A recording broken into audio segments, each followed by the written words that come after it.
Welcome back to the channel. In this video, it's time to talk about CPI, or the Consumer Price Index, and how the model is utterly broken.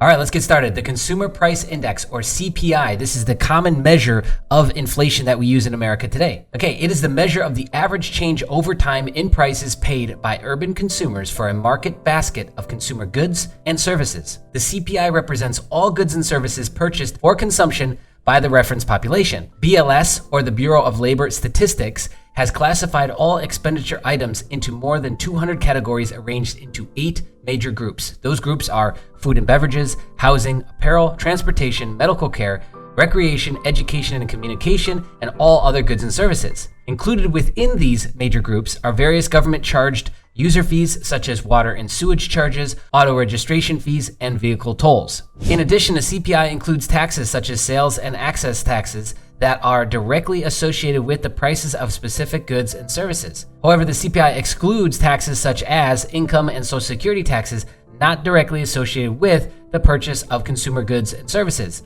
The CPI also does not include investment items such as stocks, bonds, real estate, and life insurance because these items relate to savings and not day-to-day consumption expenses. So according to Wolf Street, 10.9% of the CPI is based on durable goods, that's computers, automobiles, appliances, etc. Non-durable goods, which is primarily food and energy, make up 26.6% of the CPI market basket, and services account for the remaining 62.5% of the basket. This includes rent, healthcare, cell phone services, etc. The issue with the CPI model, in short, is that they've simply changed the model too many times over the years. So we can't get a great idea of historical data at all because it would be wildly inaccurate. According to the BLS, periodic changes to the CPI calculation are necessary because consumers change their preferences or new products and services emerge. During these occasions, the Bureau re-examines the CPI item structure, which is the classification scheme of the CPI market basket. The item structure is a central feature of the CPI program, and many CPI processes depend on it. For example, if we just compare the 1980s model for CPI versus the current model that we use today,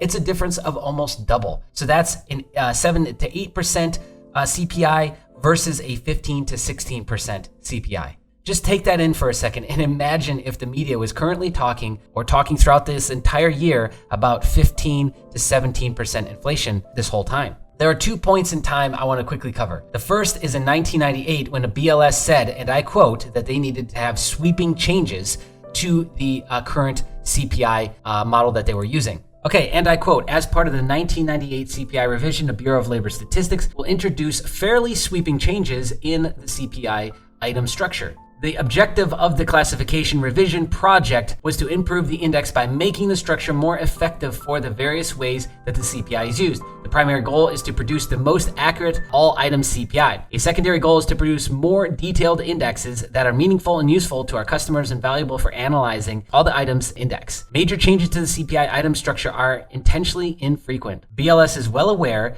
that it must not undertake changes to the item structure casually or frequently. The item structure is so central to the CPI that changes to it inevitably impose some cost to the CPI program and some burden on CPI users. For these reasons, BLS is conservative in its consideration of structural changes. However, having an item structure that is too rigid or out of date can weaken or destroy the index. And the second point in time where a big change occurred, but nobody really noticed it, was actually just recently in January of 2022, when the BLS announced that it would only be using a 12-month trailing average to represent its data structures versus previously using 24 months of data. Now, at first glance, this might not seem like a big deal, but considering the last 3 years of economic conditions, this change will dramatically dull out and essentially hide much worse economic conditions than the CPI would show if taking all that data into consideration. The BLS also increased the weight of the shelter basket to 32.3%. Now, the biggest issue that economists have with the CPI model, and they've always had this issue, is the shelter component of the basket itself. So let's talk about that. The BLS category for shelter accounts for 32.3% of the CPI index and is broken down into the homeowner's equivalent rent, or OER, and that's at 24%, and rent of primary residency, which is 7.4%. Unbeknownst to most people, the BLS only uses rent and rent proxies to calculate CPI. Such is because they believe that the prices of houses and other residential structures are financial assets, not consumption items. Agree or not, that's how they do it. So to calculate OER, the BLS uses the following survey question. If someone were to rent your home today, how much do you think it would rent for monthly, unfurnished, and without utilities? To calculate rent, they asked the following question, and I quote, "What is the rental charge to your household for this unit, including any extra charges for garage and parking facilities? Do not include direct payments by local, state, or federal agencies. What period of time does this cover?" End quote. Finally, OER asks homeowners a hypothetical question starting with the word if. Do you know what your home is worth? Do you know how much you can rent it for? Most homeowners have a much better idea of what their home is worth than how much they can rent it for. Given 24% of the CPI model is based on a guesstimate of homeowners, does OER have much value in estimating rental prices? In all fairness, the BLS uses data checks and constantly makes adjustments to improve the survey results. That all being said, OER has been consistently stable since 2001, whereas home value, as represented by the Case-Shiller Home Price Index, I know that's a mouthful, has been volatile during the same period of time. From a statistical perspective, the Case-Shiller is over 8 times more volatile than the OER. Furthermore, the two data sets have near zero correlation with each other. But remember what we said, the BLS doesn't consider home price in the CPI model. However, home prices are a vital component of rent, are they not? In addition, most homes get rented with the intent of the homeowner turning a profit. Otherwise, nobody would be doing it. In other words, the homeowner aims to earn more than their maintenance, taxes, and mortgage payments. Now, just for fun, let's layer in mortgage payments based on historical mortgage rates and the Case-Shiller Price Index. Well, look at that. Mortgage payments serve as a strong proxy for rental prices despite not including homeowner maintenance and taxes.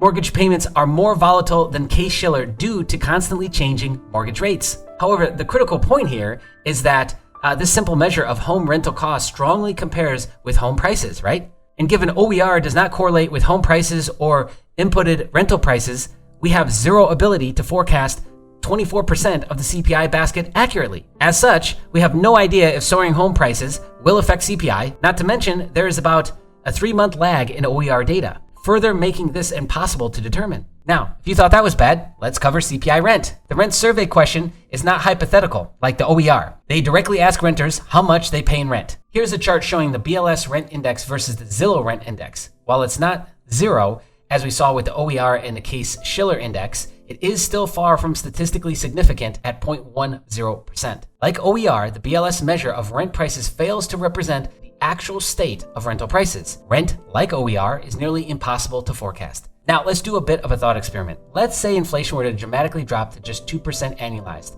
It'll take until the end of 2023 to return to the Fed's target rate, which is 2%. That is their mandate, to have a 2% inflation rate. Any higher rate or growth keeps inflation elevated much, much longer. Given the lag effect, combined with that, the Fed will likely continue lifting rates to slow economic demand to bring inflation back to its target, right? However, the actual impact on consumers and economic activity is not reflected immediately in CPI on a timely basis at all, such that it creates the probability of the Fed over-tightening or overshooting their target, their monetary target or policy, turning an economic slowdown into a more severe economic contraction. I'd love to hear your thoughts and comments below. Thank you so much for watching. Share this with a friend. Subscribe to the channel. We'll see you in the next deep dive.